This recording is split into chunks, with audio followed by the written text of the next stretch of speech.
Okay, so ganito naman mag-convert ng mixed fraction into improper fraction. So, ganito lang kasimple. Halimbawa, 1 and 2/3. So, yung 3, itatimes nyo dun sa 1, edi 3.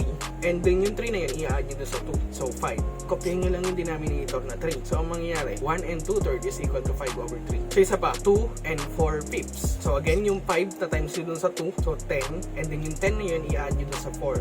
So, 14. So, ang sagot, 14/5. Kokopyahin nyo lang yung denominator. So, isa pa, 3 and 4/9. So, again, yung 9 tatimes nyo dun sa 3. So, 27.